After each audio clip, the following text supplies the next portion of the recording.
அனைவருக்கும் வணக்கம்.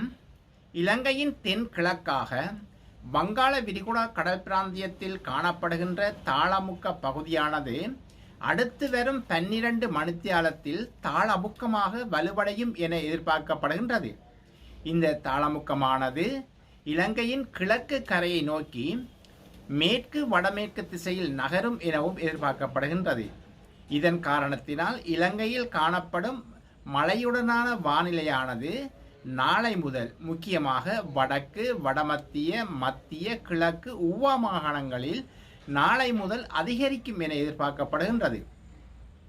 ஊவா மாகாணத்தின் சில பகுதிகளிலும் பொலன்னறுவை, மாத்தளை, மட்டக்களப்பு, அம்பாறை, அம்பாந்தோட்டை மாவட்டத்தின் சில பகுதிகளிலும் அவ்வப்போது மழை காணப்படும். மேற்குறிப்பிடப்பட்ட இந்த பிரதேசங்களில் 50 மில்லிமீட்டர் மழைவீழ்ச்சிக்கும் அதிகமான மழைவீழ்ச்சி பதிவு செய்யப்படலாம் எனவும் எதிர்பார்க்கப்படுகின்றது. இதேவேளை வடக்கு மாகாணத்தின் சில பகுதிகளிலும் அனுராதபுரம், திருகோணமலை மாவட்டத்தின் சில பகுதிகளிலும் அடிக்கடி மழை காணப்படும். மத்திய மலை பிரதேசத்தின் கிழக்கு சரிவுகளிலும் வடக்கு, வடமேற்கு, வடமத்திய, கிழக்கு மாகாணத்தின் சில பகுதிகளிலும் கொழும்பு, ஹம்பகா, மொனராகலை, அம்பாந்தோட்டை மாவட்டத்தின் சில பகுதிகளிலும் மணித்தியாலத்துக்கு 50 கிலோமீட்டர் வேகத்தில் சற்று பலமான காற்றும் வீசக்கூடும். இந்த இடியுடன் கூடிய மழை காணப்படும் சந்தர்ப்பங்களில் காற்றும் பலமானதாக வீசும்.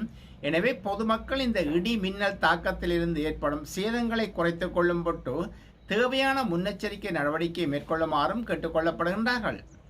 கடல் பிராந்தியத்தை பொறுத்தவரையில் இலங்கையின் தென்கிழக்காக இந்த உருவாகி இருக்கின்ற தாளமுக்க நிலை காரணமாக காங்கேசன்துறை முதல் முல்லைத்தீவு, திருகோணமலை, மட்டக்களப்பு, பொத்துவிலூடான அம்பாந்தோட்டை வரையான கடல் பிராந்தியங்களில் மீனவர் சமூகம் மற்றும் கடல்சார் தொழிலாளர்கள் இலங்கை வளிமண்டலத்தினால் வெளியிடப்படுகின்ற வானிலை அறிவித்தலை செவிமடுக்குமாறும் மறு அறிவித்தல் வரை துணிகர செயல் எதிலும் இந்த பிராந்தியங்களில் ஈடுபட வேண்டாம் எனவும் தெரிவிக்கப்பட்டுள்ளது. காங்கேசன்துறை முதல் முல்லைத்தீவு, திருகோணமலை, மட்டக்களப்பு, பொத்துவிலூடான மாத்தறை வரையான கடல் பிராந்தியங்களில் மழை காணப்படும். ஏனைய கடற்பிராந்தியங்களில் பிற்பகல் அல்லது இரவு வேளைகளில் மழை அல்லது இடியுடன் கூடிய மழை காணப்படும். இலங்கை தீவை சுற்றியுள்ள கடல் பிராந்தியங்களில் காற்றின் வேகமானது மணித்தியாலத்துக்கு 30 கிலோமீட்டர் முதல் 40 கிலோமீட்டர் வரையான வேகத்தில் வடகிழக்கு திசையிலிருந்து காற்று வீசும்.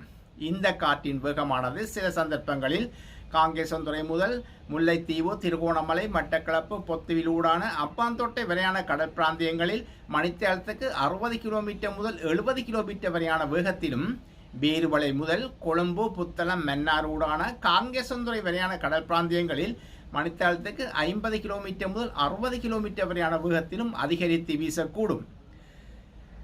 பேருவளை முதல் கொழும்பு, புத்தளம், மன்னாரூடான காங்கேசன்துறை வரையான கடல் பிராந்தியங்கள் கொந்தளிப்பாக காணப்படுவதுடன் காங்கேசன்துறை முதல் முல்லைத்தீவு, திருகோணமலை, மட்டக்களப்பு, பொத்துவிலூடான அம்பாந்தோட்டை வரையான கடல் பிராந்தியங்கள் மிகவும் கொந்தளிப்பாக காணப்படும். முல்லைத்தீவு காங்கேசன்துறை முதல் முல்லைத்தீவு, திருகோணமலை, மட்டக்களப்பு ஊடான பொத்துவில் வரையான கடற்பிராந்தியங்களில் கடல் அலையானது 2 மீட்டர் முதல் 3 மீட்டர் வரை உயரக்கூடும் எனவும் எதிர்பார்க்கப்படுகின்றது. நன்றி.